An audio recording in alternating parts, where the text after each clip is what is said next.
For me, it's very simple. News is about storytelling. It is about people. There is no story, there is no news item, whatever the subject happens to be, that is not about people. The way it affects people's lives, the impact it has on individuals and even groups of people. And I think this is one of the mistakes many people make, is that they look at the procedures and the process of a story and they talk in jargon and they don't get to the heart of what actually is making the story, which is about people. So for me, news is about people.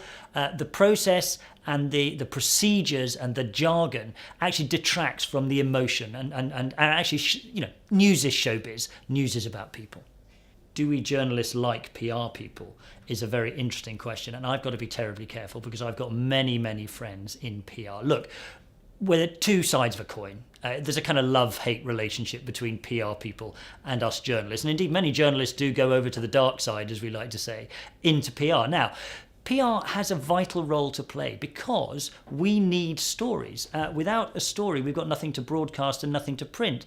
And a source of a story is a good contact with a PR person. So nobody is suggesting PR people are of no use to us whatsoever. However, and this is a really key point for me, a big mistake some, not all, but some PR people make is that they put themselves first. They say, great, we've got a story, we can big up our client, or if they're in-house, we can big up our organisation. And that's the starting point is, well, hey, let's get this story on air or in print, and that'll look good for us.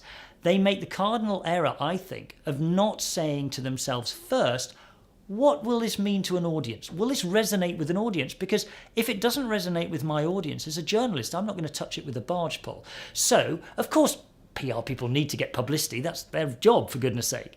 But think first, is this actually a good story? If it isn't a good story, let's make it a good story by making it identify with the audience.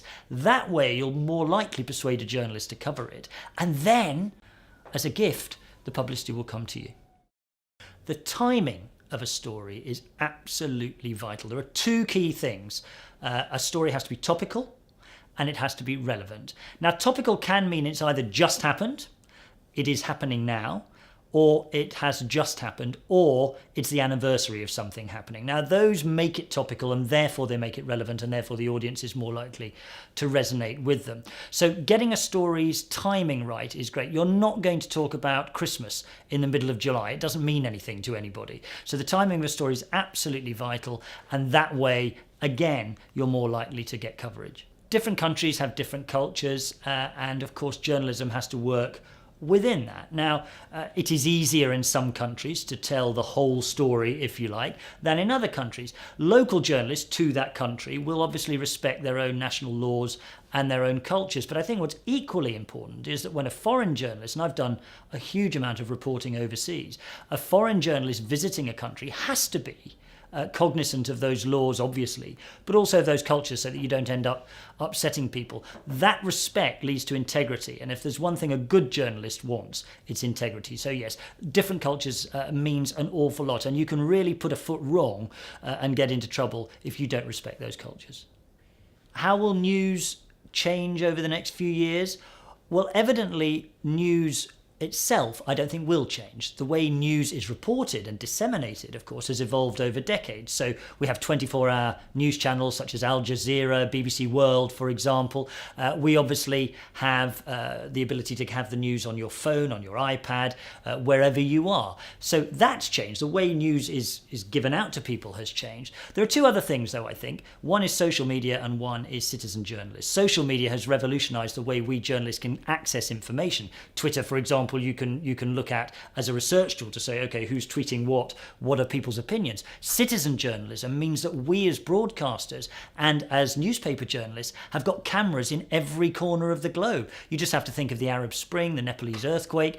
We had footage from people's mobile phones, pretty good quality. So that's revolutionized the way we do things.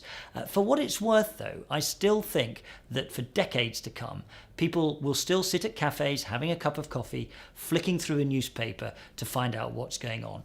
And the basic principles of how to report news won't change. The principles of storytelling, of a news being about people, not about process, that has always been the case and will always be the case.